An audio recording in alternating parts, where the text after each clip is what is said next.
What was your favorite line that you wrote? Favorite line that I wrote. Favorite line that I didn't wrote, as I was telling Spencer before, he said that you guys add some new stuff every night, which keeps it fun and original, which is awesome, because that's what this show is built for, is you guys just to have fun, like sit and can't get bored.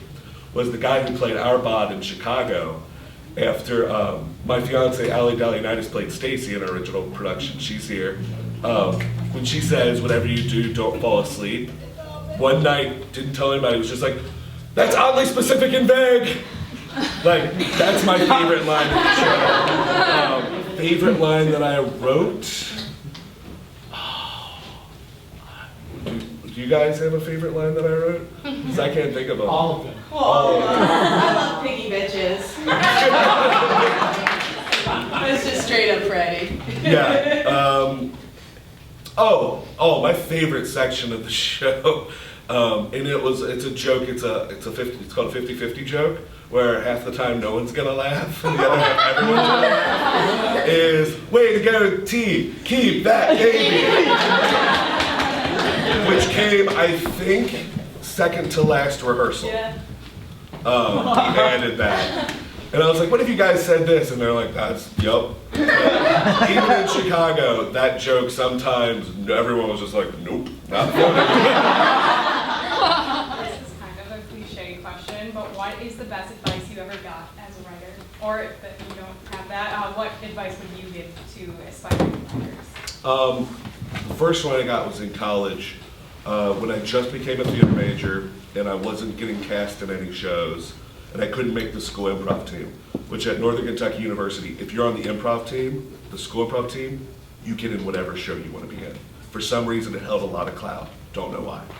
I kept on auditioning for the improv team, wasn't getting it. That's all I wanted to do. Love Saturday Night Live, love Second City, all I wanted to do. The theater chair was like, if you feel like you're not getting the opportunities you want, create them. He's like, write a show, we'll put it up. He's like, write a show with you in it, get someone to direct it, write a show that you want to see be put up. So I did. After that, I got on the improv team, got all the parts I wanted. In Chicago, when you leave college, it's like starting college all again. You are low man on the totem pole wherever you go. You've got to pay your dues. Theater owner Byron Hatfield, him and I were talking because he writes shows. He wrote Bye Bye Liver, which is a really well-running show. Drinking show in Chicago, and he said, if I have any advice is keep on writing what you love writing.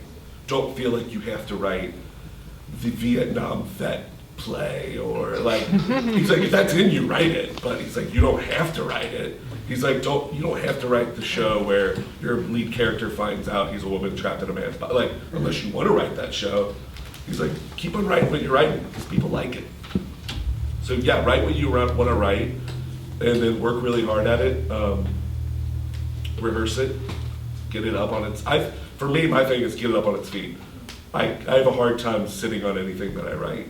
Like I want to let people see it. Anybody else? So our first rehearsal, we watched the original Nightmare on Elm Street, and we analyzed the movie for like themes, like motifs, and like key images that Wes Craven put in it throughout. Was there anything while writing it, any of those things that you saw and you needed to put into the show? God, as long as I've been watching those movies, and again, this is anyone that, if you guys caught this, before Rod and Tina, before Rod and Tina, real clever names that I came up with, go to bed. I never caught this. All the years that I watched this. Wes Craven was brilliant with imagery too. Rod grabs the blanket and pulls it over himself. It's a red and green blanket right before she gets killed. All the years I watched it, never caught it. Like, I was like, that's brilliant. I never noticed that. So it's little things like that, little foreshadowing things. I was like, I want to put in a couple things here and there.